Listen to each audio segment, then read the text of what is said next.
Well, hi, everybody. This is DearMamaSal, and we're live on a Friday lunchtime, which means it's time for us to talk about coping with feelings. And this week has been full of all sorts of different feelings for me, but the main topic we're going to talk about today is the feeling of slowing our lives down. We live in a world that is so instantaneous. We want instant gratification, we want instant deliveries, we want instant everything. And now, my sort of wish for you all is that you be able to just slow your life down and feel the pleasure of that. It's not easy to do, quite honestly, but it is worth doing. Nathan Williams said, "Slow living isn't about determining how little we can live with. It's about working out what we simply can't live without." And that is a really good point, isn't it? It's not about downsizing, it is about getting rid of everything we don't need so we have less things to clean, less things to tidy up, and more time to just relax. It's not easy to relax. So I often quote my favorite monk, and he says, "Smile, breathe, and go slowly." I cannot tell you how much that mantra has helped me over the last year. Just to remember to smile. Whatever's hitting me, smile, breathe, and go slowly. You don't have to rush on this. It's amazing what a difference it makes. By the way, for those of you who might be new to the program, welcome. Dear Mama Sal is a group of people who get together 3 times a week, and we hold each other's hands as we deal with life. And it's a really important thing not to do life on your own. And therefore, I am very honored to have a group of people who check in every week and help me help you. And that to me is the greatest gift you can give me. And I'm very, very thankful for that. I'd like to thank Jody, who is our admin, who does just wonderful work, not only during the broadcast, but also during the week, and also to Jeannie, who is also always there for us as well. Well done, Jeannie. So before we get on to our topic, I'd just like to acknowledge that yesterday was Jeannie's husband's birthday, had he been alive, and he passed this year. And Jeannie, it must have been a very difficult day for you. And at the outset, I just want to let you know that I'm thinking of you. And Jeannie also has got another difficult date coming up just before Valentine's Day, because it would have been her anniversary, I think 29 years this year, on the 12th. So hang in there and let us know how we can support you. And thoughts and prayers to everybody who might need it, including Erin. For those of you who know Erin, she's grieving the passing of a cousin this week. But that cousin was more like a sister to her than a cousin. And so, our hearts go out to her. Uh, I just want to take a second to acknowledge that, if you haven't already heard, for those of you who know Benji and Judy, Judy's mum passed, and she was such an amazing woman. It makes me extremely sad, and I'm going to try not to cry here, because she also was always so kind to me. And I'm sort of wearing my Don Sember shirt just in connection, if anything, because I always remember whenever I came down to do Don Sember, she would also always hand make me some lumpia without garlic. Everybody else, got garlic lumpia, but I had my own special batch that she always made for me. And I don't know, what a kind human being she was and will be. And may her memory be a blessing to us all, because she was a really good soul. I know I will always think of her fondly in my, just because of all my interaction with her. So, as I said, may her memory be a blessing. I know it's bitterly cold in the Northeast because we sent it. We sent it over from our way. The bitter cold that we had last week has now managed to make its way over to the East Coast, except the temperatures over there are way worse than the temperatures that we had. But I can assure you the temperatures that we had were pretty startling for us because we don't do cold weather. We choose to live in a part of the world where we don't get, lots of snow and lots of freezing and lots of everything else. And of course we did. So, what can I say? But I hear it's going to be really nasty weather, especially in Maine, Jeannie. So take it easy up there, eh? Um, I just want to get our quotes going here. Just bear with me a second.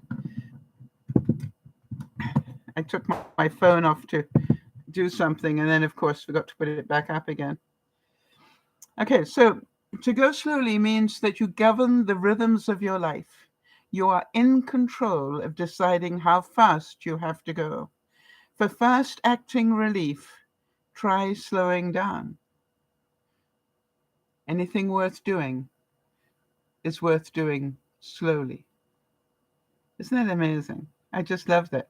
So, if we missed your birthday or an important anniversary, please be kind enough to let us know if you're a regular viewer so that we can add it to our database. That would be awesome. Uh, all right, so Jeannie is saying, so terribly sorry to hear of the passing of Judy's mom. She was such a wonderfully kind lady. Yes, absolutely. That's, if I put it in those words, that's exactly what I would say. A lovely, kind lady in all sense of the word. And and that was my experience of her. Um, and I knew her for many, many years. So it's very sad to me, obviously. Hang on a second. I got to get a grip again. All right. Slowing ourselves down. Slow down and enjoy life. It's not only the scenery you miss by going too fast, you also miss the sense of where you're going and why. How many of you can feel those words? All right. Slow down and enjoy your life. If you're not making time to enjoy your life, you have only yourself to blame. And I know you can say to me, but Sal, I don't have time to enjoy my life. Yes, you do, if you make it. Because, by going so fast, and we live in this extremely fast world, and it's getting faster all the time, we miss so much. And I am so sad for our children and grandchildren who, have grown up in a life that is just hamster wheel driven. It's going past so quickly, and they think that's the right way to do things. And in fact, they don't feel right unless they've got that adrenaline going on. And what they probably don't know is that adrenaline can run out. I was horrified at one time of my life to realize that my adrenaline had basically been exhausted. And I had to slow down in order to be able to continue. It was just too much adrenaline. But I had, my career was adrenaline driven in as much I was a professional speaker. And because of that, I used so much adrenaline to do my work that I had no idea you could run out of adrenaline. One of the things I noticed about this week, and by the way, feel free to let me know how this slowing down feels to you as I talk about it. Does it feel good to you? And by the way, if you're watching this on the replay, just feel free to leave a note or give it a thumbs up if it makes sense to you. It is about how does it feel to hear these words? Can you feel your body just going, oh, yeah, thank you? It's okay to slow down. We are so driven to try and speed things up where really it doesn't work. One of the greatest things I noticed about being retired And I am pretty certain anybody that's retired will tell you the same thing. A lot of people can't retire because it's too slow. A lot of business people. I I want to tell you, for the first year that I was retired, I was really, really busy doing stuff as normal. And then I sort of had a year where I did diddly. And now I'm beginning to find balance. But you know what I've noticed, how often I say to myself, how did I ever do all of these things and go to work for 8 hours a day? That's my confusion. I don't know how anybody did it, including myself. Never mind the high stress I was under every day. Amazing, really. And here's an interesting thing. Nicholas Sparks said, strange what being forced to slow down can do to a person. I'm pretty sure that Jody and Lionel will tell you that when Jody got sick and Lionel stopped work to look after her, um, that their life changed dramatically because they had to slow it down. All right, they weren't rush, rush, rush for everything anymore. They just needed to slow it down. And I can't help but wonder, Jody, whether you feel the pressure now of when you need to speed it up. And let me know, Jody, if I can tell your story about your chair um, today, because to me that is a story of modern day stress that you didn't need at this time of the year. In the meantime, I wanted to let you know that some of you know that I am trying to make sure I do between 8 to 10,000 steps a day. But when I was busy playing with the Christmas villages, hmm, what did I do with them here? Oh, here we are. All right, for those of you who haven't seen them, I'm busy with these. Can you see this? I hope you can. Anyway, when I started playing with these, I noticed that an old part of me came back, that obsessive part. And, I was literally doing the work, 24/7 almost, because it fascinated me. And then I thought, something had to give. If I'm spending this much time making villages or houses, what did I give up to make that time? And one of the things I noticed that I gave up was doing my steps. And I had a very serious talk to myself and said, you know, it's okay to do something that stimulates your brain, like the problem solving of and the creativity of making the villages. But it's not okay to give up your steps. Therefore, slow your life down again. You're on your own hamster wheel here.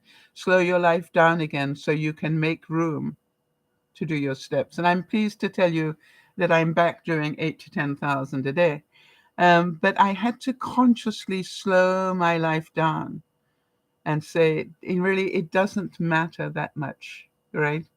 Another couple of days delay won't make a difference or whatever, and it's just like I needed to change my thinking. Jody's given me permission now. So Jody has a situation where she has a recliner chair that she sleeps in. And now with this very cold weather coming in, her biggest fear was that, she's had it happen before, which is she'd be in the lying down position in this chair and there would be a power failure and she wouldn't be able to get back up again. And the reason she was so fearful of that was because her new chair, so for some reason, the battery wasn't charging. So you can imagine the terror she had about what do I do if. Now, in the meantime, while I'm talking about that, let me talk about Jeannie's daughter in Texas, who has had to live for nearly 40 hours, apparently, um, with no heat or electricity because of the bitter cold weather there. So the power went out and for nearly 40 hours. Now you imagine that one for high stress. And she has children. So, and probably not as prepared as you might be. So it must have been very, very difficult. So Jody and Lionel did what they could to get the battery to charge, but it didn't. And so then Jody needed to make the call to the seller to let them know that this thing had a problem. And the seller, really did a good job and said, hey, they researched it a bit and said, listen, we're going to send a technician and bring out a completely new battery. But all this took days. And each day the weather was getting colder, and each day the fear of that chair not being able to right itself, was obviously high on Jody's list. So Jody, my heart goes out to you. It must have been very terrifying. And not only that, because of that level of being terrified, you obviously would be more vulnerable to other things. Jeannie, I can imagine the terror you went under about your children and grandchildren not being able to get warm or get their food or do all those sort of things must have been so stressful for you, particularly over and above what you are already dealing with in terms of your grieving. And my heart went out to you, and I want to apologize to you because I put the thoughts and prayers up, but I put them on my personal page instead of on the Dear Mama Sal page. But I'm pretty certain that the people that I know would have put a prayer out for you anyway. Um, hmm. So it is said that sometimes, who was this? Araya Mountain Dreamer said, sometimes I think there are only two instructions we need to follow to develop and deepen our spiritual life: slow down and let go. Slow down and let go. It's interesting because I just got a call. For those of you who don't know, I had a mastectomy back in November. And I just got a call from the cancer clinic today, just before the broadcast, because I had put through a call to say I would accept the chemo pill that they want to put me on for the next 5 years. And they told me about it when I went to my appointment, and I said I just need a few days to think about that before I make a decision. And I decided, even though all the side effects were so possibly so terrible, that I would go ahead and do it. Now the interesting thing was they made that call, and they said to me, a pharmacist will be phoning you. We're going to make an appointment with you, so a pharmacist can phone you and go through the side effects. And I just smiled and I said, just hear me out for a moment. I came to a meeting with the oncologist, and she read through all the possible side effects of this drug, and I freaked out just a little. So much so that I couldn't make the decision to take the pill at that moment. So then I came home and I took the information sheet on that drug that I had been given, and I read it through, and I freaked out a little bit more. I wonder if you could help me here. Is it really necessary for the pharmacist to go through all those side effects a third time? Because quite honestly, my body is just going to go into some level of stress again that I really don't need at this time. And I was quite surprised because she said, I'll certainly let them know that. And that's, how you feel about the side effects, right? Is that you just don't want to get triggered by it again. I said, I would so appreciate that. I have read the pamphlet. I have, you know, done my research and everything else. So, I appreciate that.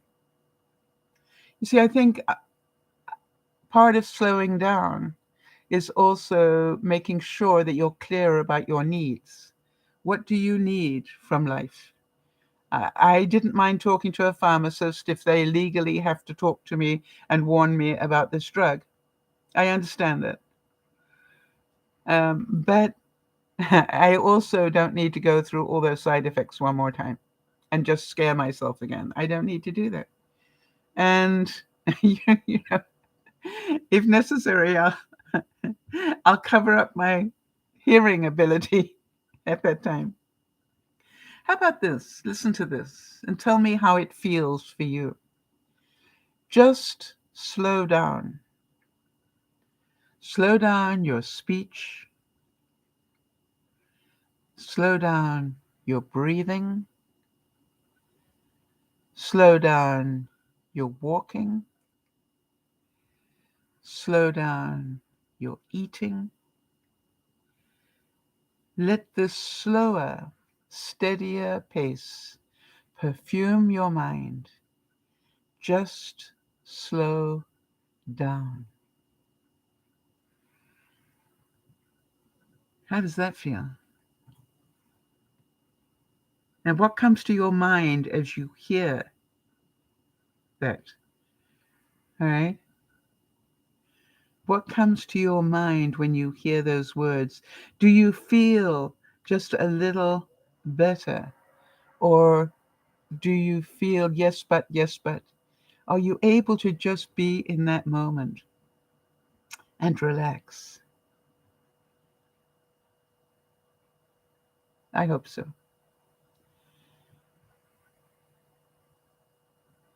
I seriously hope so. I saw this and it said, give me a quiet life. Give me trees, the wind through them. Give me a sea and a song that it sings. Give me heartbeat shared with those I love, and give me peace and a long, deep sleep. I'm hoping that Judy's mom is at peace. I'm sure she is, for her long, deep sleep. I know that the temperatures that we had here in British Columbia in Canada are nowhere near the temperatures that you in New Hampshire and Maine are likely to get in the next few days. However, they did plummet here, and I am living without a furnace. My furnace died. And I want to tell you, I had to be quite inventive to work out what to do about, I live in a house with a crawl space, so I had great fear of my crawl space getting too cold because of the venting system wasn't going under the house, the heating system wasn't going under the house anymore, and keeping the crawl space at a halfway decent temperature.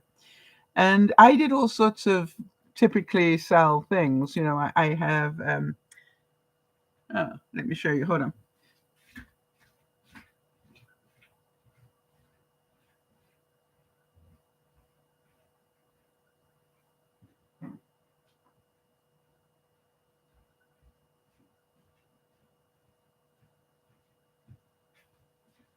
So I have a meat thermometer that's on a very long wire. And in fact, I have a probe now in my bathroom. My ensuite bathroom is the coldest room in the house.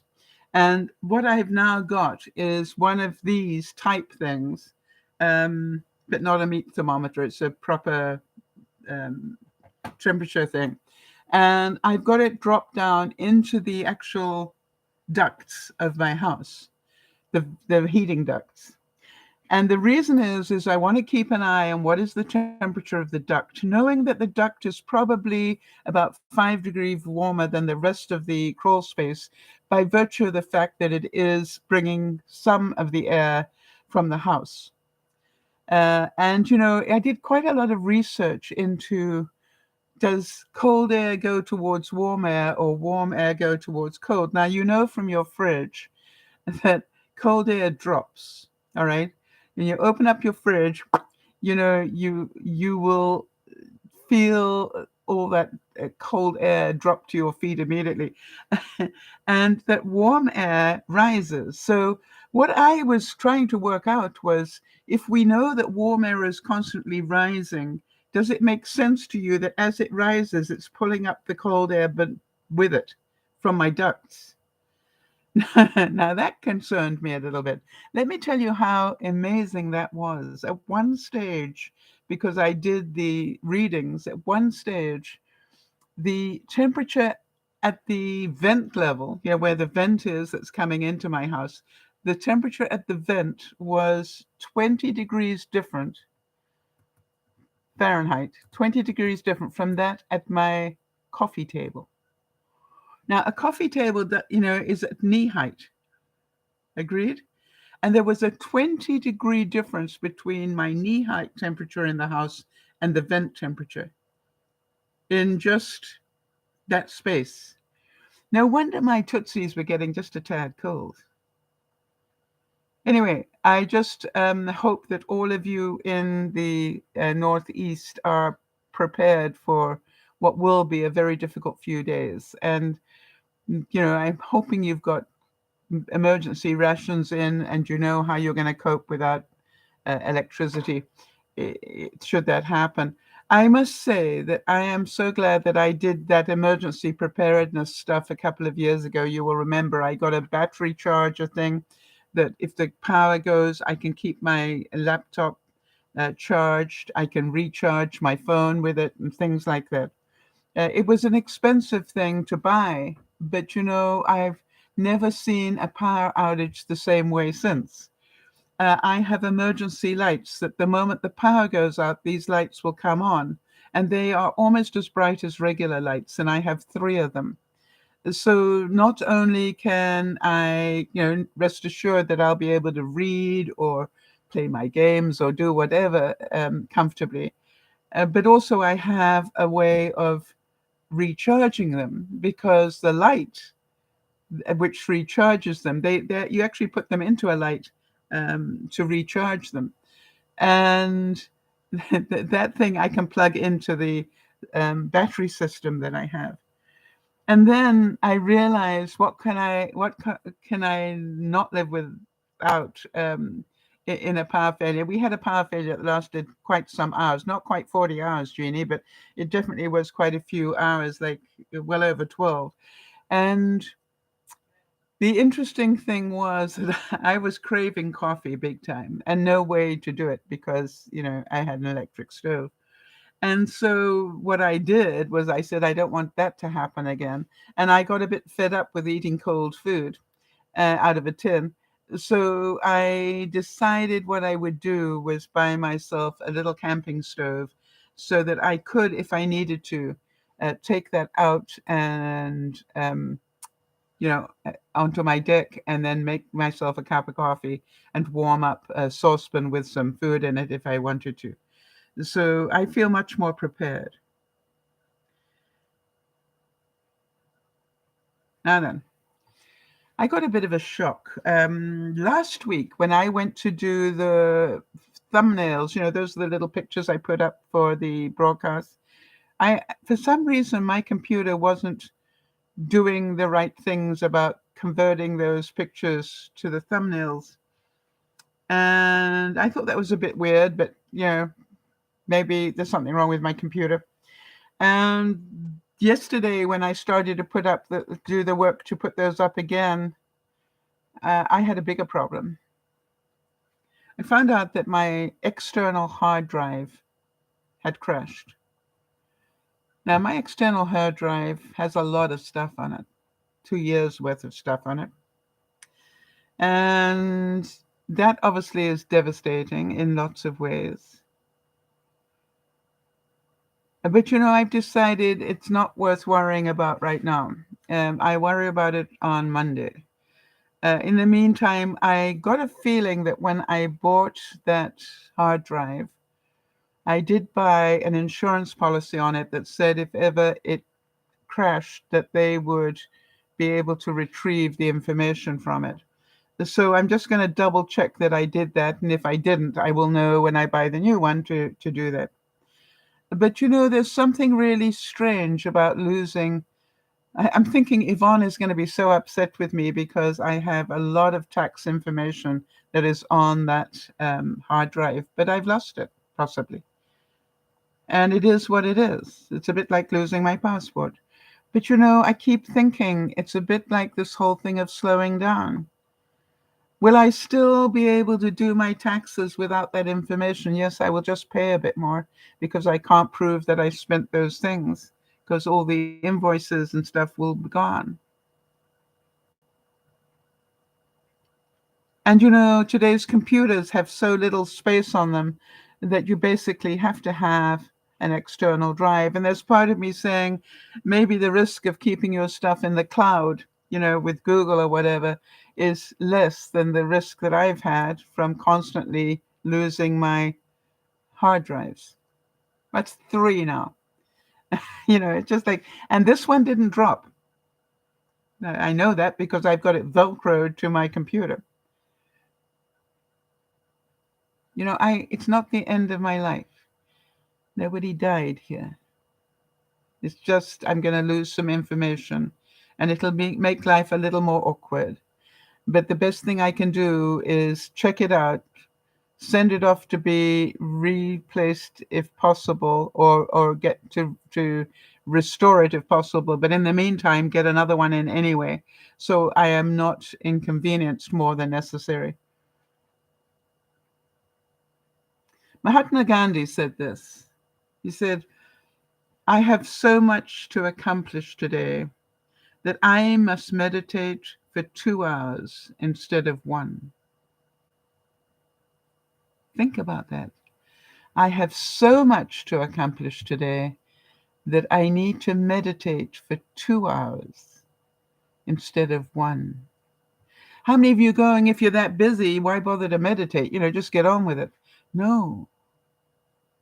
I've noticed recently, as I've slowed my life down even more and consciously because of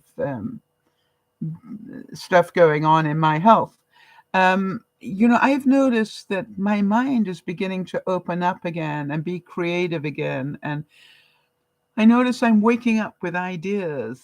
And I think because my mind is clearer than it was, I am not, as fast in some ways. It's said that slowing down is not always easy, but there are many gems to be found at a gentler pace. And I'm pretty certain that some of my viewers feel pretty guilty if they relax. And I'd like you to, for a moment, think about your parents and grandparents.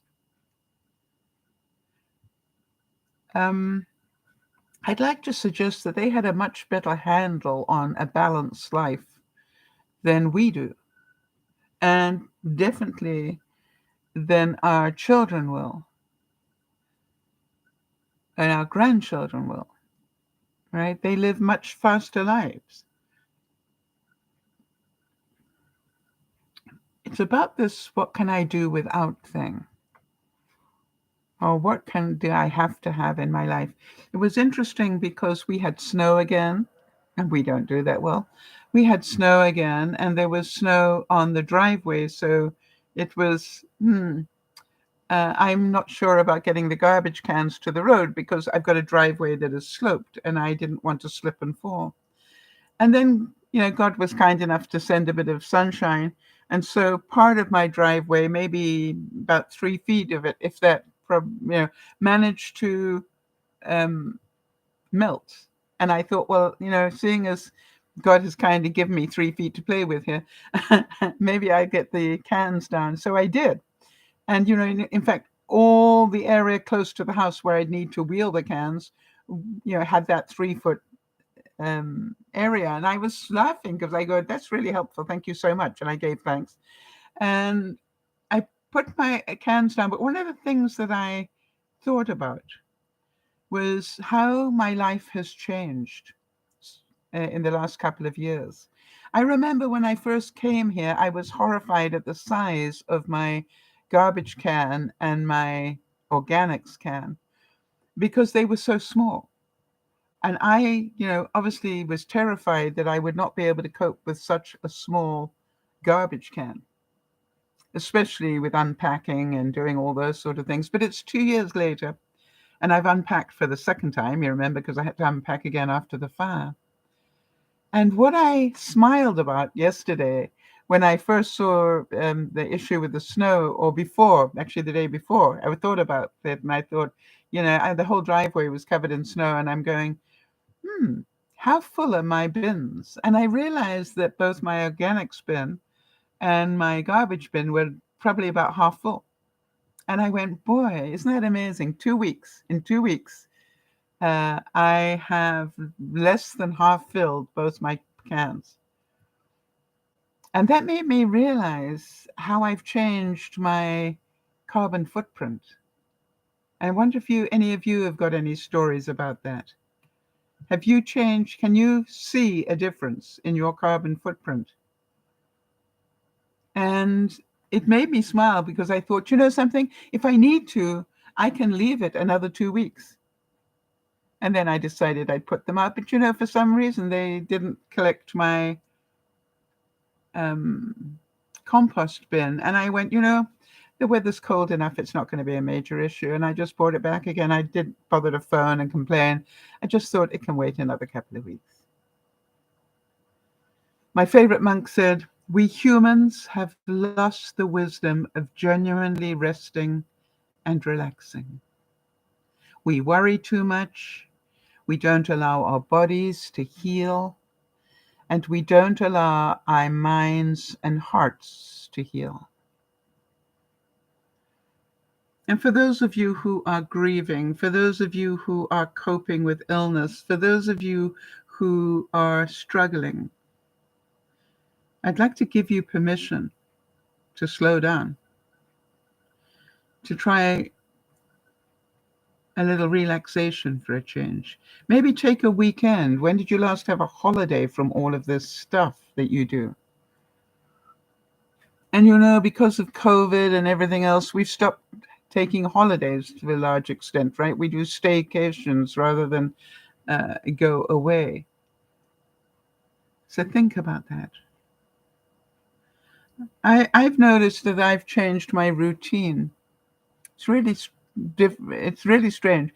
Normally, I used to get up, grab my coffee, go sit down at the computer, turn the news on and check my emails and everything else with my first cup of coffee.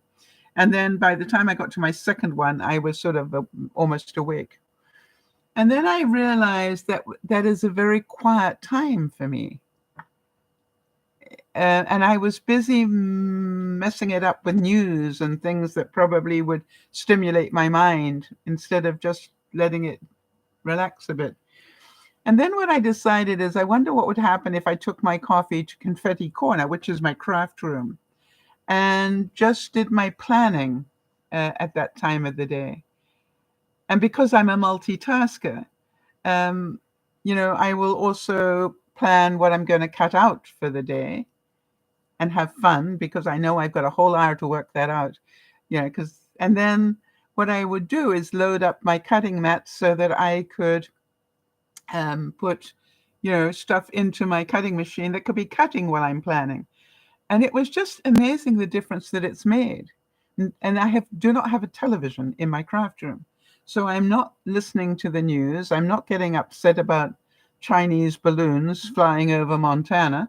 I am just in probably the most creative space, which is my confetti corner. And I am at peace. And I'm planning and I'm taking life very calmly. And I can definitely feel the difference for doing that. And then what I do is, once I've had my second cup, I then start my day. And, it's amazing because I already have all my cutting mats set up, ready to go into the system. And which means I can go do things in my house or, you know, uh, dust and clean and do all those sort of things. And then every now and then come back to Confetti Corner and change what's feeding into my system. And it's just amazing the difference that it made. It gave me more time in my house as opposed to just sitting there on my ball chair, working in Confetti Corner. And then here's the next thing. What I decided was that's all I'm going to do in the mornings is cut whatever needs to be cut. And then it all goes in a big bin. And I take the bin to my living room at night. So while I am binge watching, I can quietly sit and construct things. And I cannot tell you how much joy I'm getting out of that because, yeah, half my mind is listening to what's going on the television, but you know what it's like. But on the other hand, I'm creating, which is very good for my brain, and all sorts of ideas come up for me. And I've got a notepad, with me so that I can just write notes for what I want to do for a broadcast or whatever it is. And I've noticed my mind is so much more at peace, so much more at peace. And it was said that as you slow down, you instantly enter into a brand new world. And I have to tell you, that is what I found. Just by making those little shifts in my routine, I have changed my world.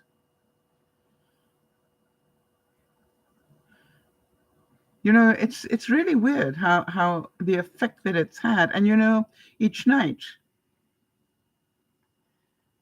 when I load up the dishwasher, I am working to get my kitchen clean.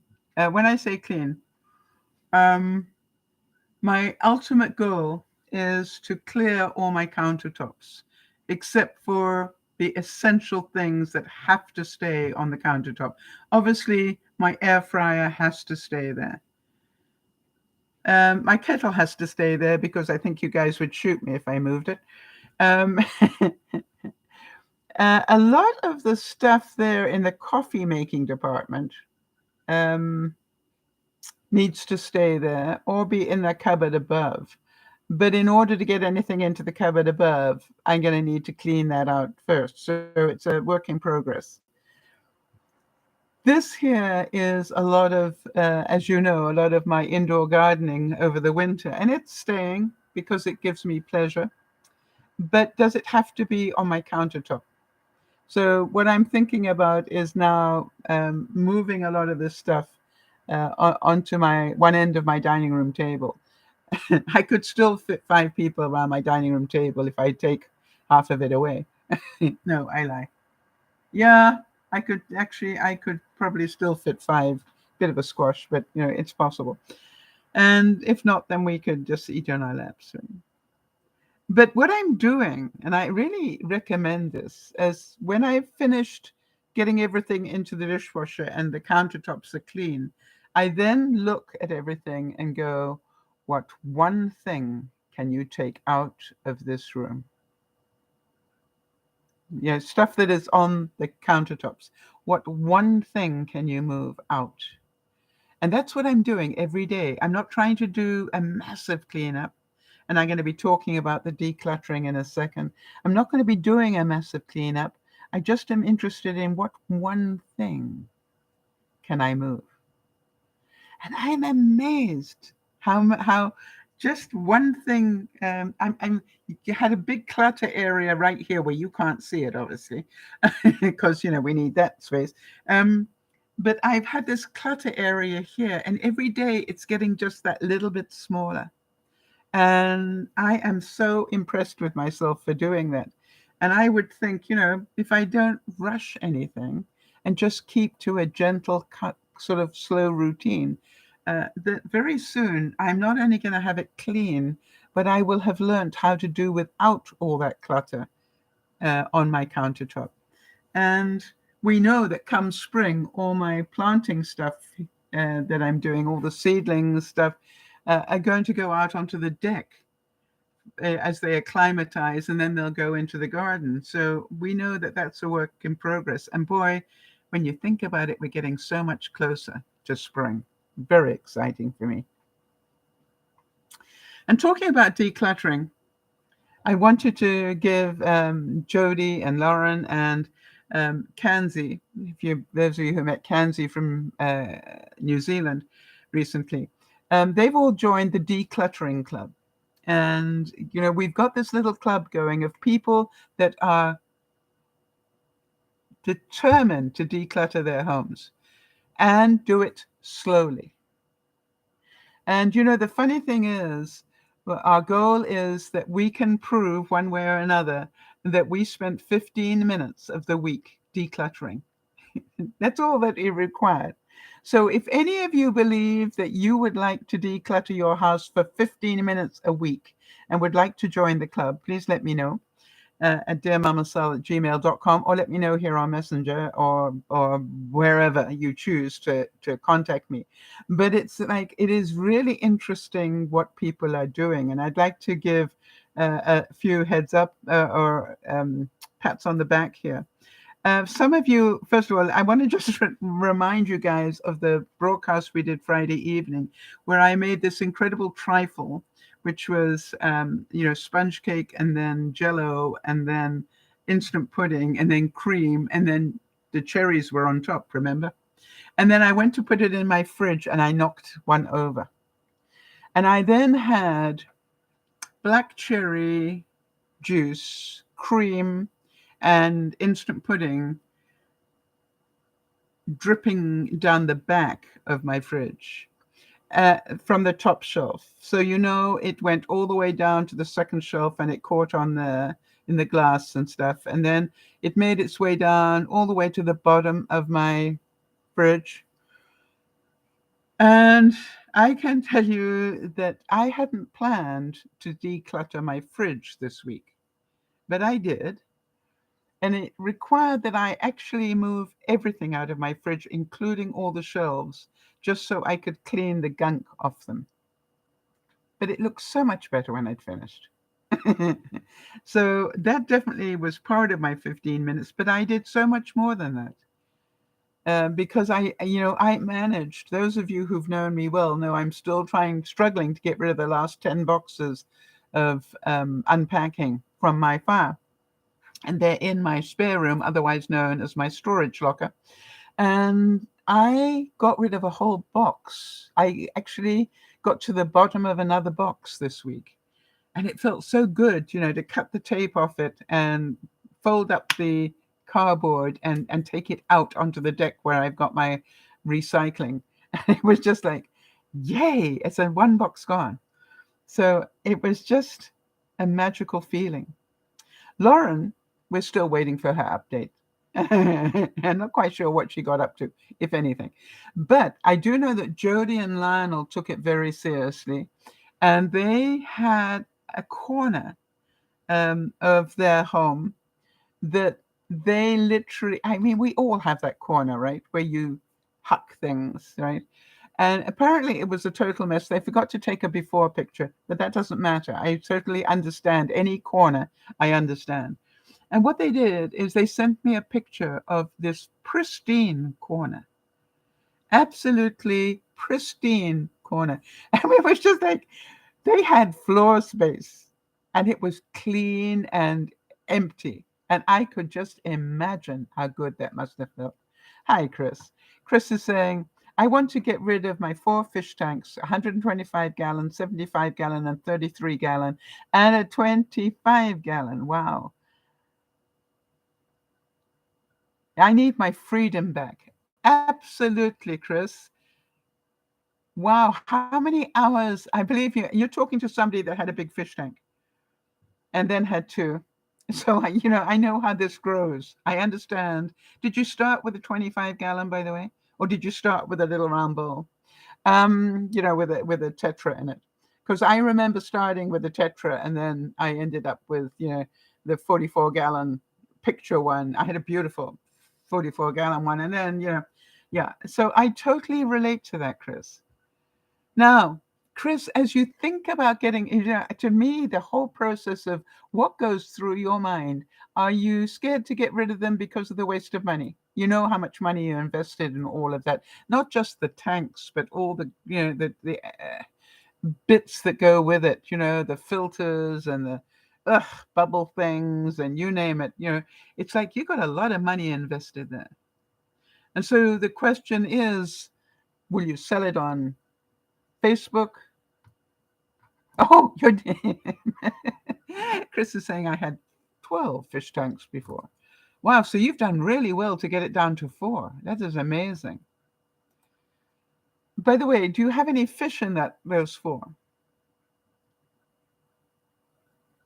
Oh, and you need to do your floors. Okay, so question. You need to, or when you say you need to do them, are we talking about sweep them, wash them, or declutter them? Okay, so you're giving your fish tanks away for free right now. Hmm. Well, feel free, if you would like to, Chris, to join the DearMamaSal Decluttering Club, and take before and after pictures so that you can um, feel the difference. All right, and literally, if you do 15 minutes in a day, just 15, and not in a day, in a week, you will be amazed at what a concentrated 15 minutes does for you. It's amazing how much freedom you get in just that little bit. And then during the week, you'll still do other stuff. I know that. But, just contact me if you would like to do that. And we do it on Messenger. So if you would like to do it, write me an email and give me your Messenger um, name so that I can add you to our list. How about this? Colin Breyer said, I can say confidently that the extra time we spend slowing down to uncover the necessary truths was ultimately a faster path to a large and successful business. All right. It's slowing down in simplifying to what do you really have to do. And it is amazing how that makes a difference. So I have noticed in this decluttering that I not only take something out of the kitchen every day, but it's almost automatic for me now. As I go through my house, I think you guys who've been listening to the broadcast a lot know that I've got the front end of the house, and this has my kitchen, my living room, and my sort of like library area, if you like. I have a middle section of the house, which is my craft room. But my craft room, I have a big freezer, a chest freezer that I use as a cutting board and sorting area and all sorts of stuff. When parcels come in from Amazon or whatever, they immediately go on the freezer, right? Because behind me I've got all the knives and things to open parcels, and it's a great place to put stuff. It's in the middle, so I know where the cardboard goes, and it's just a great place to do that sort of stuff. And what I do now is I look at things and I just go put it on the freezer. Right? If it doesn't belong in the kitchen, it goes on the freezer. Don't have to go and put it away, just put it on the freezer. If I've seen something in the dining room that doesn't belong there, it goes on the freezer. Just one thing. Why? Because as I go through the house, I see that one thing. And how easy is it to put just one thing away? Or go, I don't even think I want to put that away. I'm going to recycle it, or I'm going to nuke it. It's going to go in the garbage. And that has made such a difference. For example, when I when I was cleaning up the space here, I had a couple of jars, glass jars, and I'm now allowing myself only a certain number of glass jars in my kitchen. But I like to keep glass jars because they're great for storage of foods and stuff. And so, it's called You Don't Belong in the Kitchen, because I've got my quota of glass jars in the kitchen. You're going into the laundry room, which is where I have my um, pantry, and that's where you're going to go. But I didn't have to put it in the pantry. I just took the 2 glass jars and put them on my freezer. Why? I know after the broadcast, I'm going to go past there and go, oh, yeah, they need to go in and I will just put them in there quickly, because it's a small thing to do. It's not overwhelming. Now, I have really Interesting. Kimmy, how nice to see you, Kimmy, by the way. She's saying, I'm trying to get my grandsons to do that. To do what, Kimmy? To do the 15 minutes a week?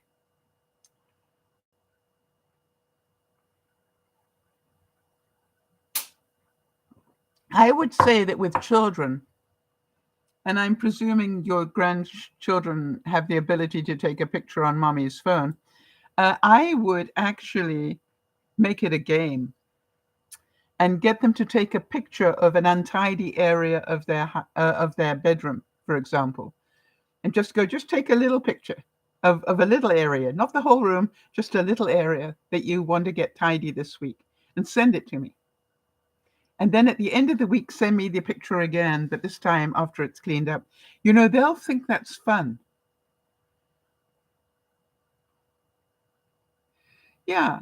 I would make it a game.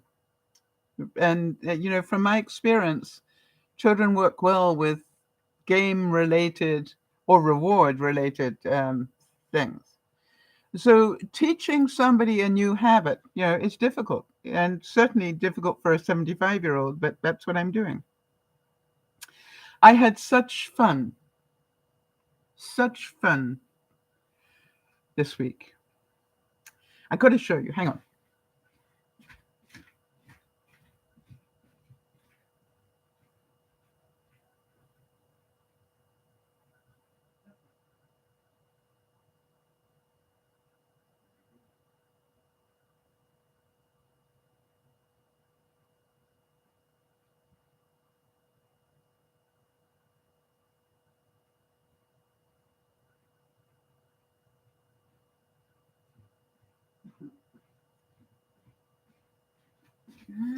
I know some of you are just going to laugh about this, but I've started the Christmas Village Club.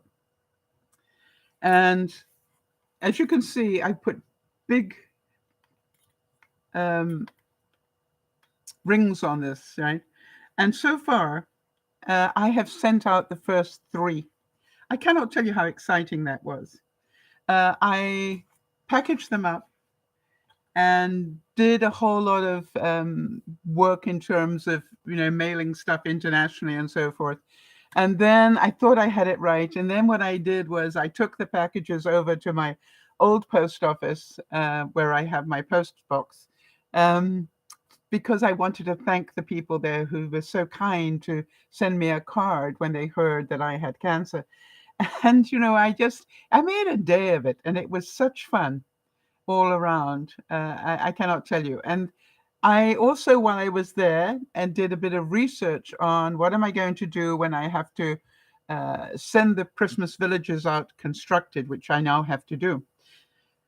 So it was a really big adventure in so many ways. Now I'm going to show you uh, a second. The Christmas villages, the group 1 will fit into a 6x6 box, right, like this. I can do this. Okay, so it'll fit into that box. And what I want you to know is how much does it cost me to send this box to the far east of Canada, because that's as far as, I'm on the West Coast, so how much the maximum it's going to cost me to mail it in Canada? How much is it going to cost me to mail it to the US? And how much is it going to cost me to mail it to international? And I decided on Australia because that's the farthest I need to go. So, well, Australia, New Zealand sort of area. So Australasia, how about that? So now here is the thing. Which one of the 3 do you think was most expensive? To ship the parcel across Canada, to ship the parcel to the US, or to ship the parcel internationally? Because I got a bit of a shock on that one. My logic was obviously Canada would be the cheapest, followed by the US, followed by the international one. No. No. Most expensive was Canada. And I said, can you justify that for me, please?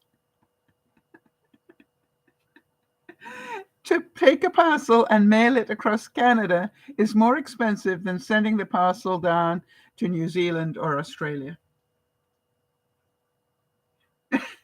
No, the US was the cheapest, I think. No, yeah, I think US was the cheapest. So, but even then, obviously it's a parcel, so it's a bit more expensive. But now, can you imagine? I was incredulous. I'm going, that doesn't make any sense to me.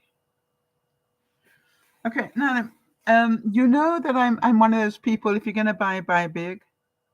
Well, I needed some craft foam for a reason. Oh, yeah, for my hydroponics. Sad story on that one. I'll talk about that tonight.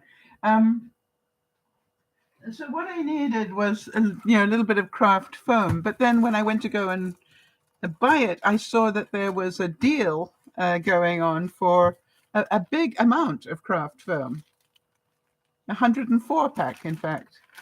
And I got it, and I thought, what are you doing? Now you've got to find room for, yeah. And I went, hmm,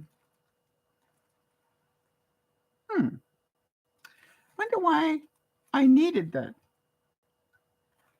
Can you understand that? I wonder why I needed that. You see, sometimes these things happen. There are no coincidences. Sometimes these things happen without you realizing it. So I just put it away somewhere where I knew I put it well away because, I obviously wasn't going to be using it very quickly. And then here's what happened.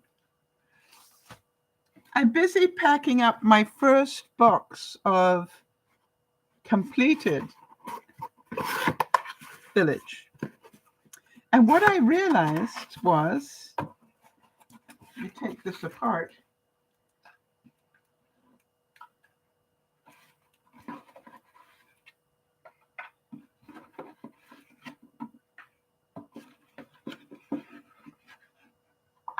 Oh, it's still got some trees to go in there, obviously.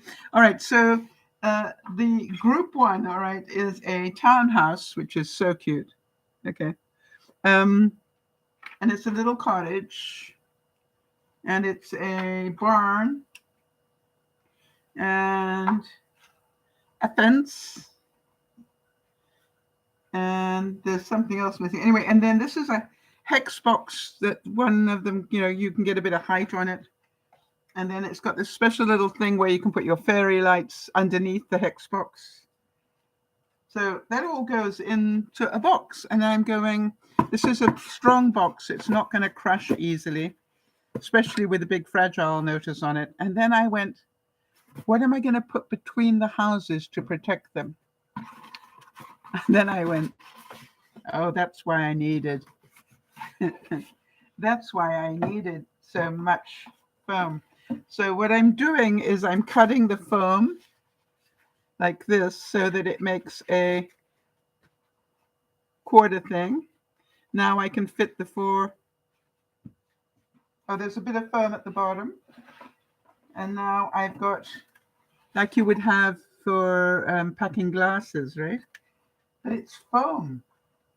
Wonderful support for my houses. Hang on, let me get them in.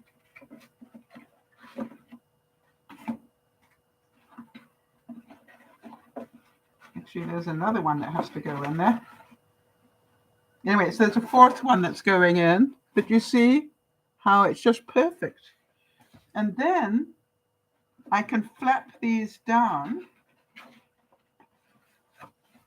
See, I can just put the top of it down.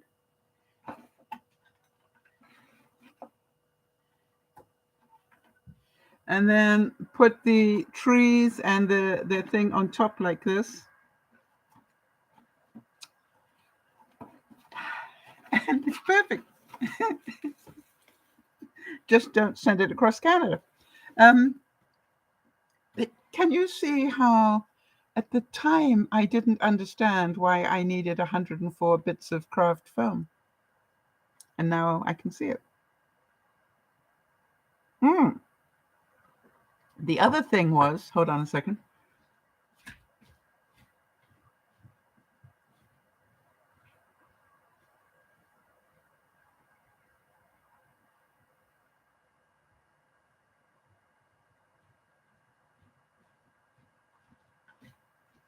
And these are all things that came to me, in that quiet time when I thought, wait a minute, what about the phone? Yes. Then I've also, got a lot of off-cut paper that where I'm making the houses. There's, a lot of paper, and it's big enough that I don't want to waste it, but I'm not 100% sure why I need to keep it either. Is it just out of habit? And then I went, no, it's for making little containers like this to keep the very fragile stuff in. And that's got a little concertina in it to keep the thing in. Hold on, let me pull that out.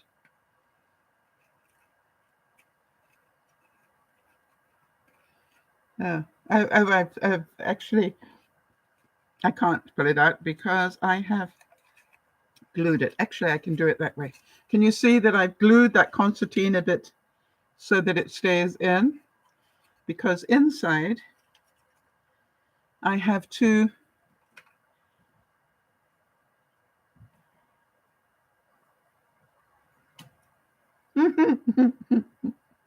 very fragile picnic tables. And now I can use up that extra cardstock into making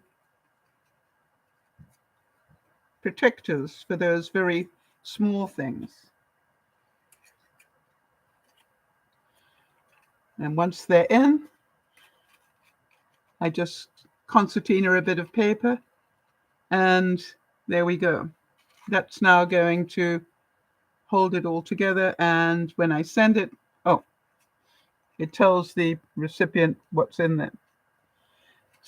Now, I'm not at that area of sending dispatch out that needs the picnic tables, but here is the thing. I now know, because I was worried, how am I going to protect those very fragile things? Well, that is how. And by the way, they're going to slip in just beautifully into the top of the box. So clever. Now then, and things continued to be weird because I had this different mindset. And I started to beat up on myself that, you've just missed Valentine's Day and whatever. I go, no, it doesn't matter. Not important. Valentine's Day is important, but it's not, I don't have to panic about it at all. I'm going to go very slowly and just do this the way I want to.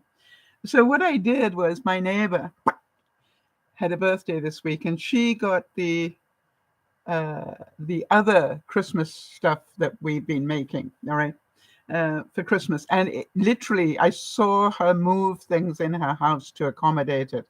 And you could tell the way that she did it. She loved what I had given her. I gave her the Alpine Village thing and something else. Anyway, but you could tell by the way she did it. She just was, happier than a pig in you-know-what. So needless to say, I wrapped up a group 1 grouping, and I put it on one of those charger plates.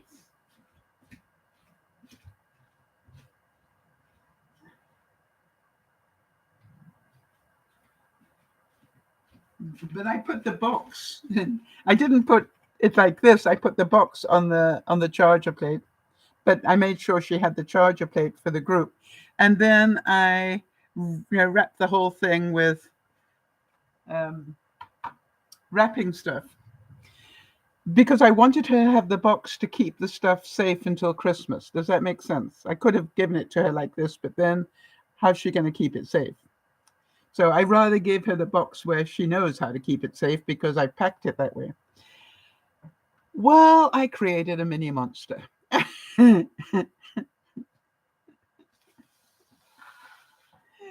But part of the joy of doing this is, if you do it the right way, you will get all sorts of incredible input and ideas. So she obviously was blown away. I mean, she wasn't there. I left it outside her door and then sent her a note to tell her that there was something outside the door. But here's the funny thing. She then said to me, hang on, she sent me a picture. Okay. Will it go sideways? No. Okay. So she sent me a picture of where she put it, right? Now, on a perfect little half moon table. I'm sorry about the lighting on that one, but I didn't take the picture. And it looks wonderful, doesn't it?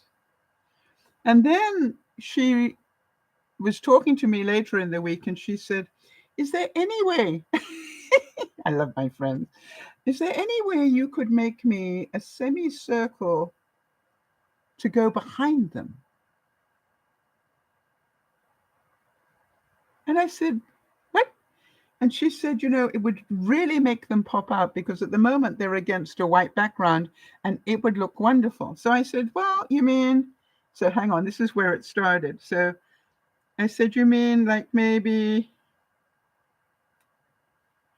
like that? And she said, no, I was thinking blue. And so I said, okay, so you mean something like that? And she said, yeah, absolutely. And then I said, or do you prefer a daylight blue? And then she said, no, she liked the dark blue. Amazing how many people like the dark blue because it really does make them stand out, doesn't it? And then she said, maybe I could have, and I said, yeah, I know, stars and a moon.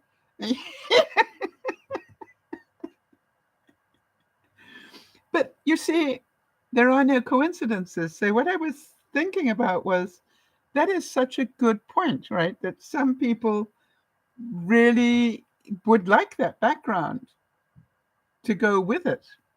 So I'm thinking, well, that would add to the postage and everything else. And I'm going, I don't think they really would care that much if they're onto this. They're onto it big time, right? It was just a case of, and depending on how I make it, it could concertina fold and then they could stretch it out when it gets there. So I am now on a mission to make this background. And that table is 15 inches long, wide. So, and the semicircle cannot be more than 6.5 inches. So I've got all that ready. So, I'm going to have fun creating that. I will probably cut that out of cardboard first, and then cover the cardboard with the blue. That's what I'm thinking, because I think that would be the most efficient way to do it. Um, but we will see. Obviously, I'm going to waste a lot of paper creating it, but once I've done it once, I will know how to do it. That's the whole thing. And I'm already sort of in my mind working out, once I've got the shape right on cardboard, then I will just cut two. The first one will have flaps on the end so they can bend over the cardboard width. And then the second one will go on the back. How will it stand up, Sal? Need a little feet on it, but not too much, just enough to keep it standing. So it's, I can tell that what's going to happen is that people are going to have their own particular um, needs. Now, here's the other thing. It was about the churches. I forgot to mention that. 3 out of 3 people so far have said to me, can you will you be including the church in any of the things? So then I said, well, I have to be careful because I've got 2 different ones. One is the small church and one is the cathedral type church, but the cathedral type church is thin. Can you see that? It's made to go on a thin ledge. But when you look at it like this, you don't necessarily see that. So how many of you can see that this is going to be a whole different thing now, where people are going to come up with incredibly good ideas just because of how it will look in there? So then I remember writing to Yvonne, who is, already a member of our Christmas Village Club, and saying, what do you think? I know where she's going to put hers. And I said, it's a shelf where she wants to put it. And I said, what do you think about having a blue background so that they pop out of there? And if you would like that, then you need to send me the measurements. So, it's all, I say, because I'm starting on Christmas right now.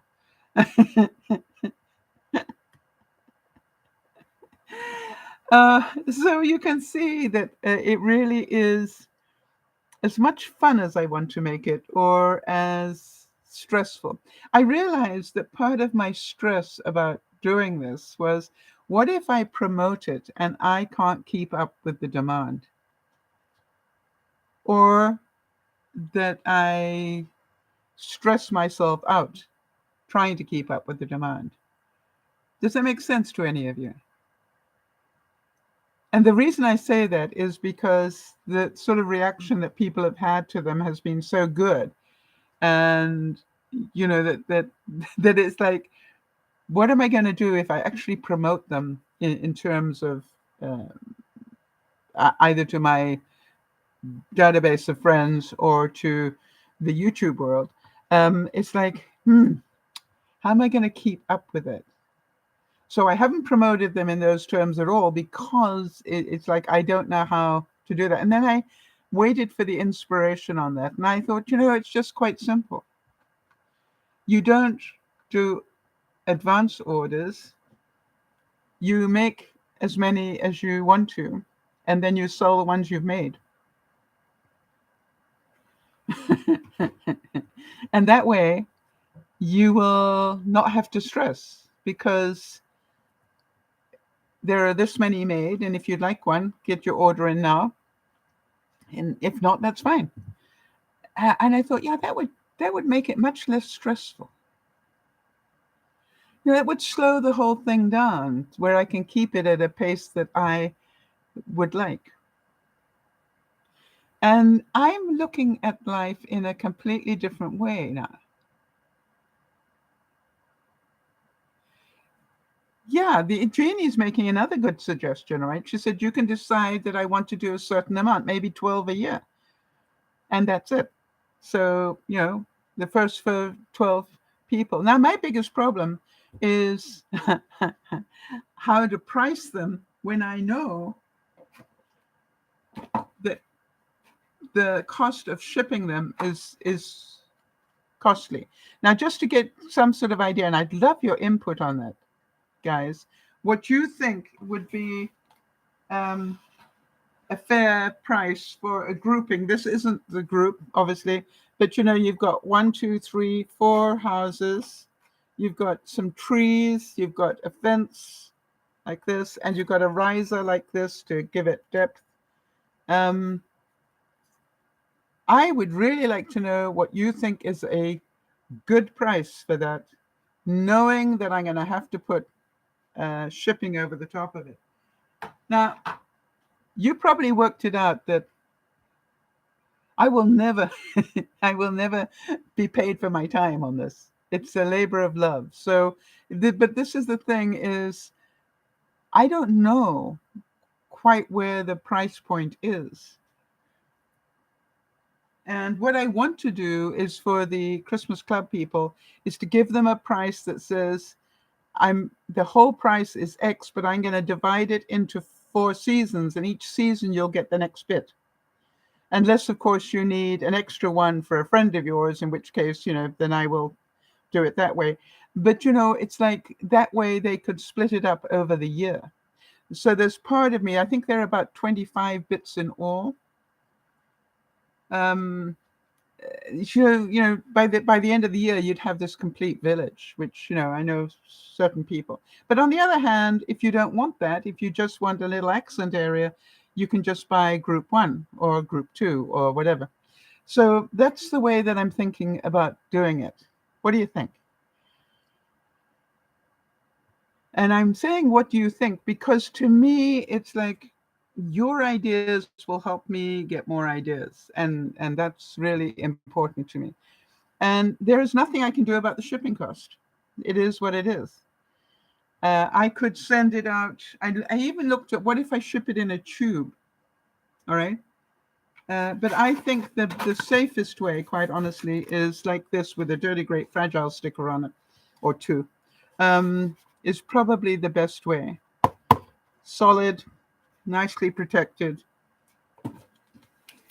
Should be good. So if you don't want to talk about that publicly, feel free to write to me at dearmamaSal@gmail.com and let me know what your feelings are. I must say that I am learning that working with these things can be very, hang on a second, I just want to show you something else.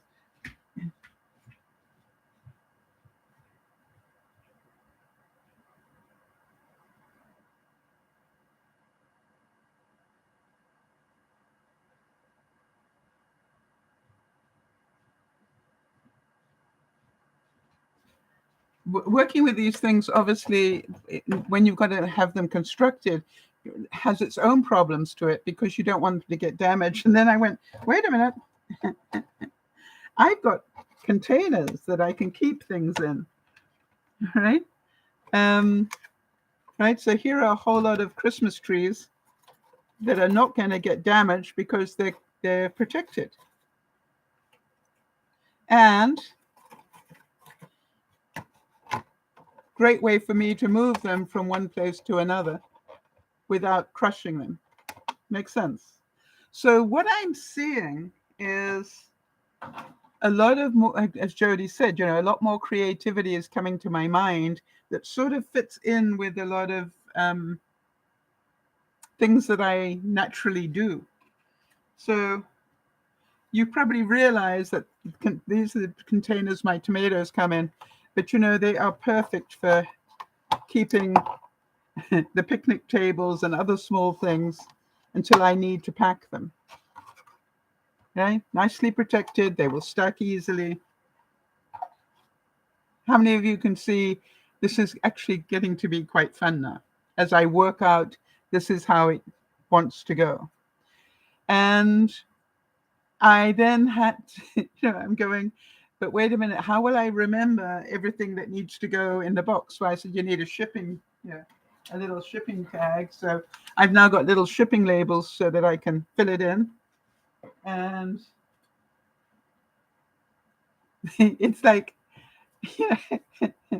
everything is beginning to get organized, but boy, talk about going slowly.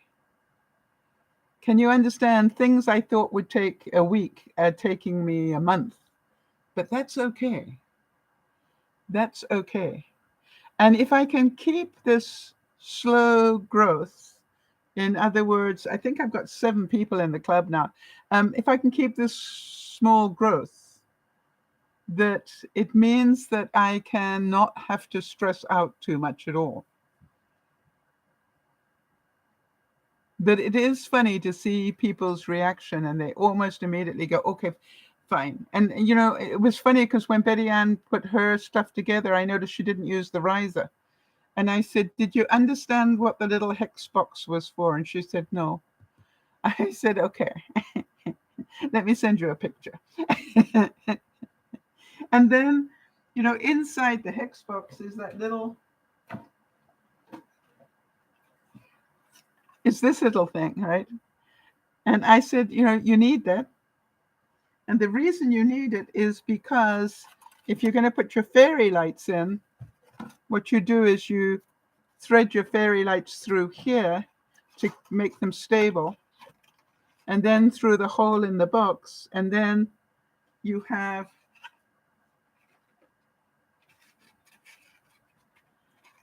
your house on top of that. And so therefore your fairy lights are kept solid.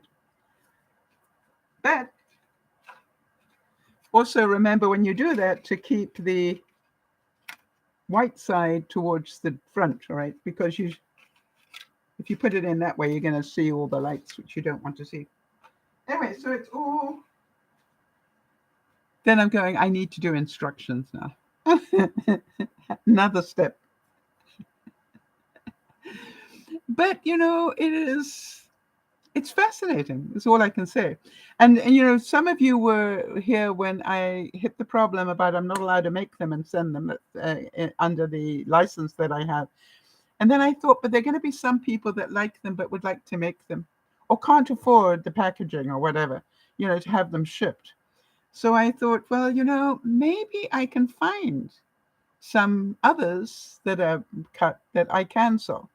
And so that's what I'm busy doing now, is just trying to get a cheaper version that I can just half construct and then just pop them in the mail to people. So that's what I'm going for at the moment.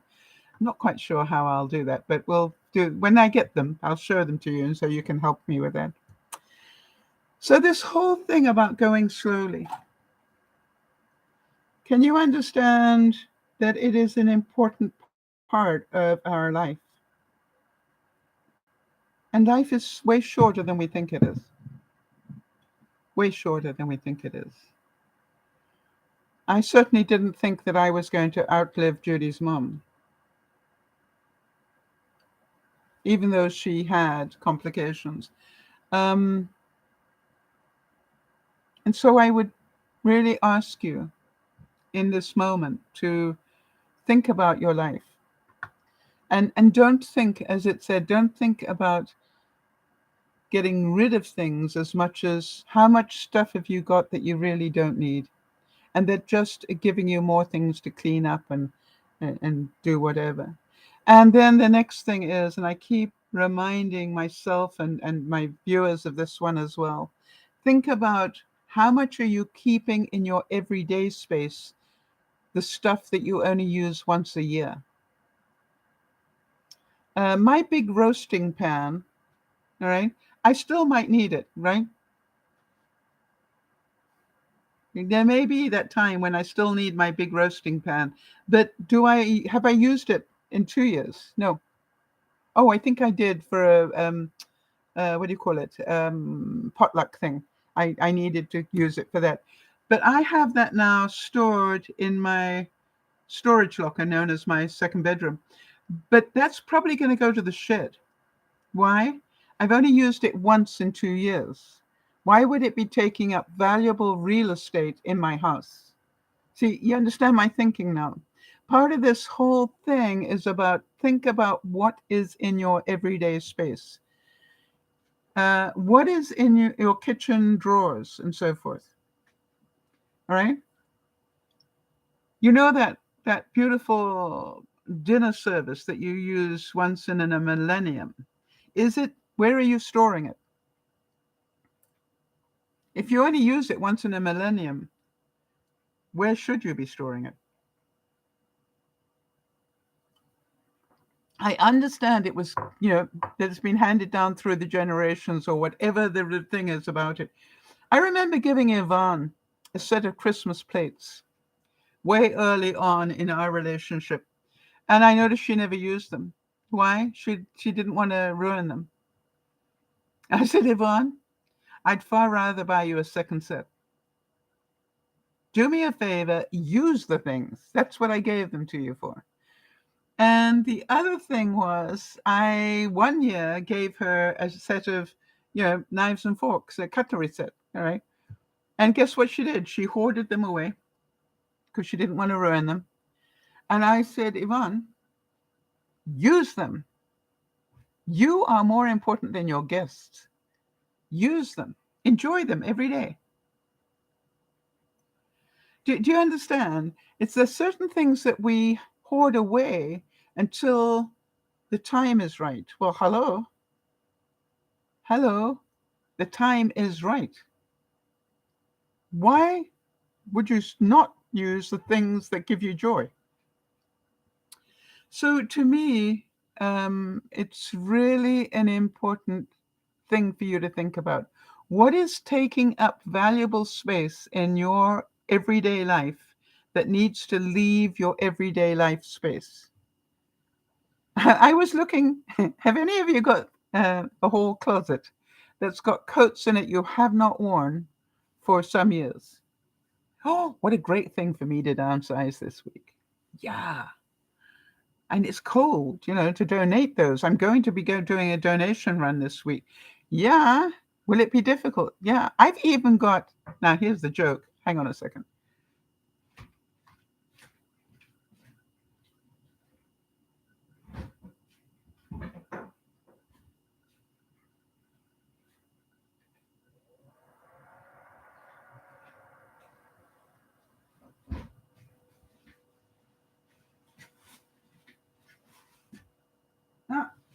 Okay, here's one. I've got a mink stole. Now, you know you can't wear these things anymore.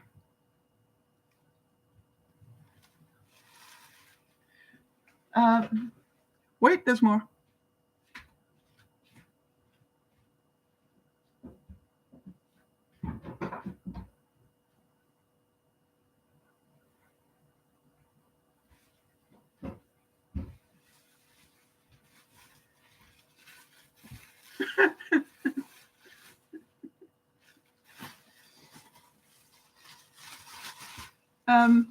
My fur jacket.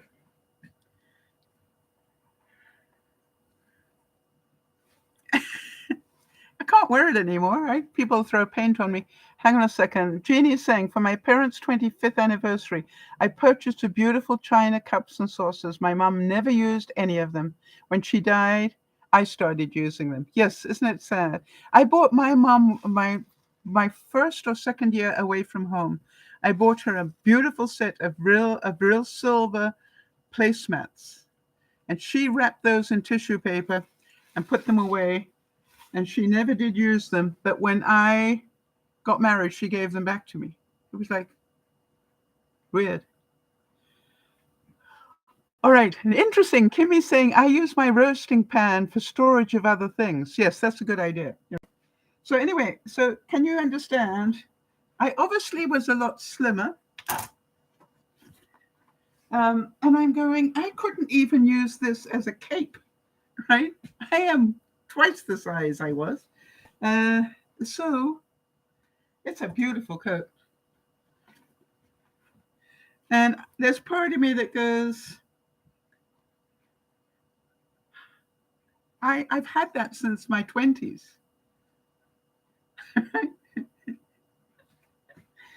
Now, there's part of me that going, I could give it to a homeless person to keep them really warm. And I'm going, that would cause a lot of trouble because somebody would probably steal it from them or hurt them to steal it from them. So that's not a good idea. So it's just like, yeah, how difficult it is to get rid of. But this is not the point. I've got about 4 other coats in there that I never wear. So going in a bag and going to Goodwill. Now, kitchen stuff. Now, I've got a whole tote about this big. Another great thing for me to do on my 15 minutes of extra kitchen stuff. So now what I'm going to do is to downsize that lot out over the next month, 2 bags a week. Yes. And really then decide what's going in the shed, stuff I will only use. I still want to have it. Then there's stuff that I've got in the shed. I noticed I've got an asparagus cooker in the shed. Really? Uh, you know, there are so many things that I've got in that shed that can go. I've got about 5 boxes of books that I've been, maybe more. Now, they need to go to, something like the Rotary or something where they sell books. But, it's like, yeah, but they're heavy and I've got to get them to the car, and I'm going, get the list on the microwave because Dougie can put them in his car and he can get rid of them. Because, you can't lift them. But, I've got to open those boxes and check there's not a book in there that I really want to keep for some sentimental reason. Yeah, really? If I haven't needed the books for 2 years, surely. I don't think it's Fox, no. I think it is, what do you call it? Huh. I want to say, anybody know? I don't think it's Fox. Might be. But anyway, all I know is it's a beautiful coat. Maybe I should just sell it.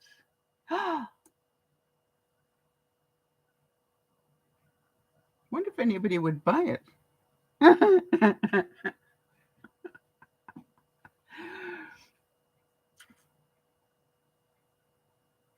So funny. So do any of you related to how many what have you got in your hall closet? Yeah, it's a good place to for me to downsize. And then of course I realized I got those big totes of things. And I'm that is what I'm going to be doing is going just get rid of. So you think people would still buy a real fur coat? Really?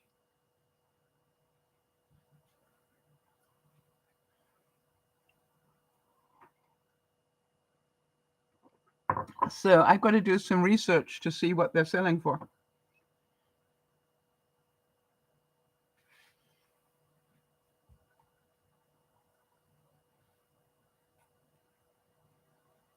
Interesting. See, another whole thing. Yeah, and so yeah, what about the mink stove? Of course, again, the mink I don't want to sell and haven't wanted to sell because it belonged to my aunt. Oh, theater companies would buy real fur coats. What a good idea. What a brilliant idea. Yeah, or movie companies. Thank you, Jeannie. I'm certain for movies and things, right? Because how old is this? 50 years? All right. And the mink stole. But when they're doing period pieces, great idea. Well, all I've got to do has anybody sold stuff on Marketplace or would you do it somewhere else?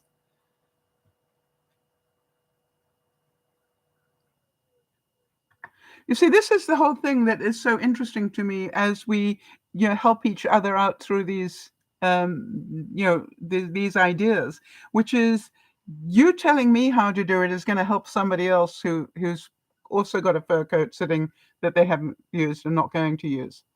I mean, it would be nice if I could get my arms back in there, but I can't. Never mind. It'll never go up round here. It'll probably be back here. So I think I was a size 10 or 12 at that time, which a distant memory. Let's put it that way.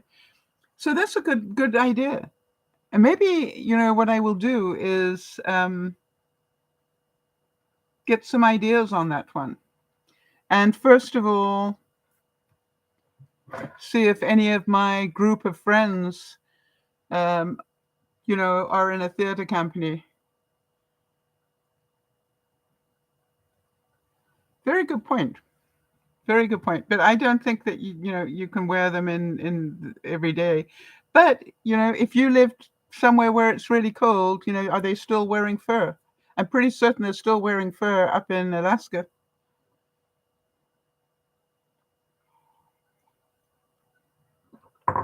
So there's part of me that goes, probably. All right. So Jeannie's saying marketplace can be a good place to either sell or buy. Okay. So it'll be worth. I mean, I won't know until I've tried it, right?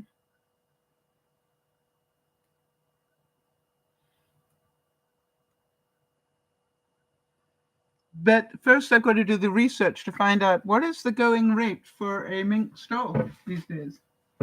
And what a thing to give somebody. But as I said, it breaks my heart because it's got my aunt's name in it and little pocket for money and handmade, beautiful.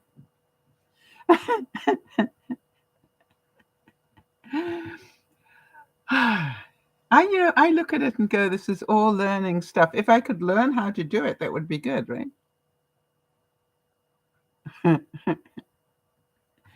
Thank you. All right, guys. So there we go.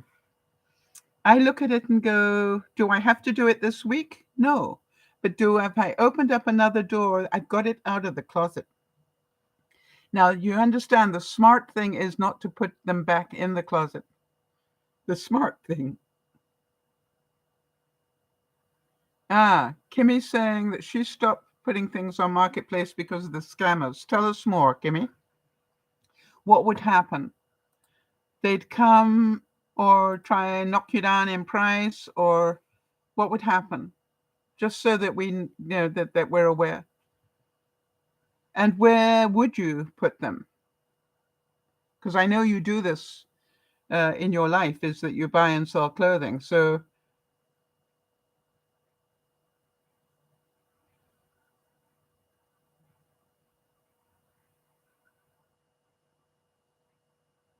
interesting. Jeannie's saying she's thinking of selling her late husband's beautiful LL Bean shirts and jeans at a spring yard sale. What a good idea. And, they're good quality. Something? I've got LL Bean in the cupboard.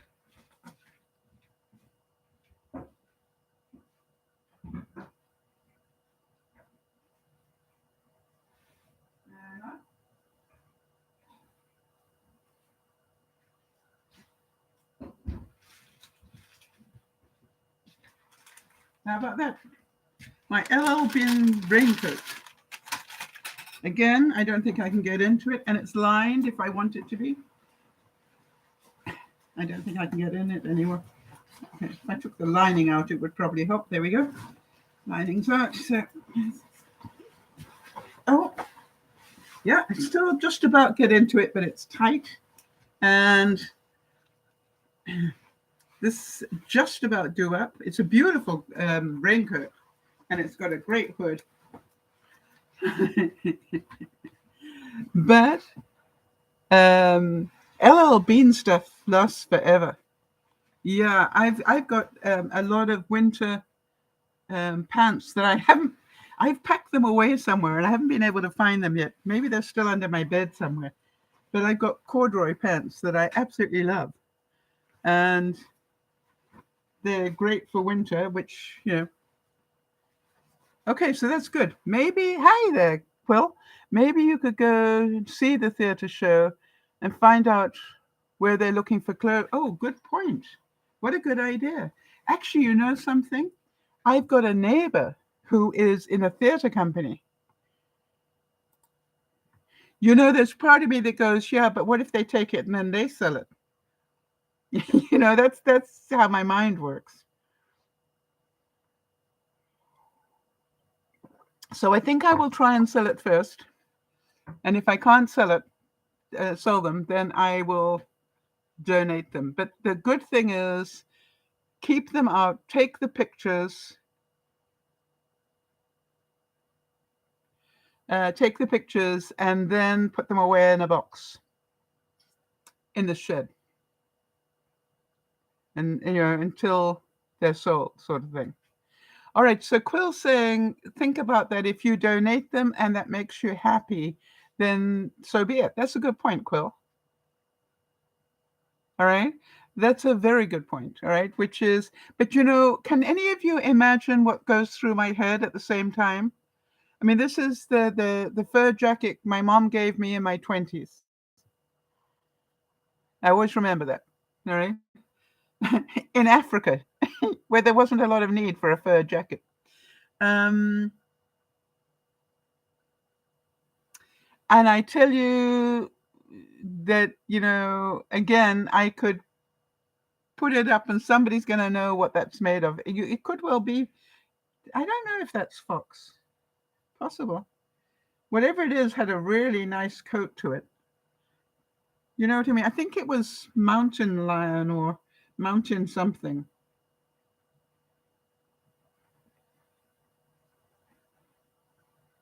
Anyway, so this is all about, hey, new part of my life. And I really need some support in this because I've never done that. I've never sold my clothing like that. But again, this is a really good raincoat that I'm probably not going to get into again in my lifetime. And we know that it's warm. So if I donated that, very useful in Vancouver, right? I could donate that to the Goodwill and somebody'd get really good use out of that. Or I could sell it. Again,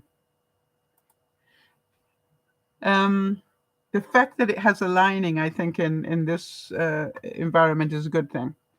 So there you go. So there's the thing. I think what I got to say is I'll spend so many months trying to sell it. If I haven't sold it, then I will donate it. Boom, done. Be nice if I could, get some money back on it, but that's it. It's scary. Why is it scary? Because I've never done it before. So there you go. All right, everybody. So there we have the whole thing today is about go slowly. Don't have to do it tomorrow. But I've got it out of the cupboard. All three of them are out of the cupboard. How many of you know it'll be much easier just to put them straight back in again? But what if I didn't? What if I didn't put them straight back in again? Would Jody, how many bags worth is that? 3? Oh, that would be so easy for me, wouldn't it? All right, everybody. So I'm going to get out of here and start preparing for this evening's broadcast. And tonight we are going to. What are we doing tonight? We're going to make a spaghetti squash pizza. Ever had one? I saw that and I thought, for everybody trying to eat more healthily, that's actually quite a fun thing to do. So we're going to do a spaghetti squash pizza. And also I've got some turkey that I'm cooking up. So that's going to be fun. This is DearMamaSal saying, look at your life and feel it. And really be aware that a clean space, I find it incredible when I get up in the morning and I see that clean space and I think, boy, that looks so much better. It's a nice way to start the day. And I can forgive myself for my growing, in the greenhouse window and everywhere, because I know that's going to be going once the spring gets here. Oh, and by the way, when I was dealing with furnace issues and stuff like that, I forgot about my hydroponics. And my big pepper that had grown this much had a problem. I'm very, very sad about that. But I'm hoping that it will recover. I don't give up easily, so I'm going to hope that it recovers. But it was just like really after all that work, and then what happened? And for some reason, the water level went down, and it wasn't getting enough water. And it's like, I now know I need to put those things higher up on the system. So that's what's going to be happening in future. The big stuff is not going at the bottom; it's going near the top. So I want you all to look at your life and think about how do you slow it down? How do you make the time to relax rather than try and find it? You see, there's a difference between making the time and finding the time. There was a difference between getting the time back to do my daily steps. That felt, once I got it back, I felt so much better about myself. This was about you let that go, and that's an important part of your life to get that exercise. And I now know I can put 3,000 steps in half an hour, just literally by turning on something I want to watch on television, be it the news or binge watch something, and just walk in place for half an hour. We'll put in 3,000 steps. Did you know that, people? And by the way, you notice it when you first start, and after a while, it becomes, your arms just literally, swing you. And the next thing you know is you've done 15. And you go, oh, that was pretty good. And the next thing you know, it's half an hour. And you go, well, that's 3,000 steps in the bag. Huh. And I have to thank Jody and the rest of you who inspired me some time ago to do find ways to help other people. And to me, it's just like I've come a long way on this whole getting enough exercise. I went out this week, just to give you some idea, a combination of these thoughts, right? I had a very twisted um, garden type extension cord that was used for the garden, the Christmas lights. But it was all messed up and, twisted up the wrong way and everything else. And I had it on my deck to dry. And I said, I am not putting it away looking like that. So it stayed on the deck a little while. And then I said, that is a perfect thing for me to do when I want my fresh air every day. And what I've been doing is going out every day, even though it's been raining and snowing and everything else. And I just go out there and sheltered because it's on my deck. And I just start unraveling and untwisting this cord. And I'm pleased to tell you that it took 3 attempts. I didn't have to do it all in one day. I just needed to do it until I started to feel the cold. And then I just went back in again. And then the next day I did a bit more. And then the third day I finished it. And I'm going, that was so easy to do slowly. You see, if I tried to do it quickly, I never would have finished it. I would have just done half of it and then left the rest of it. But because I gave myself enough time to do it slowly, I did it in a much better way. I wonder if that makes any sense. This is DearMamaSal saying, go slowly. Create a life that is less complicated. Slow down. The world is moving way too quickly for most of us. Too quickly for us to think, too quickly for us to enjoy, too quickly for us to heal, and definitely too quickly for us to relax. Make the time, you will never find it. This is DearMamaSal saying, thanks for your help, Jody, and get better soon. This is DearMamaSal saying, bye-bye for now.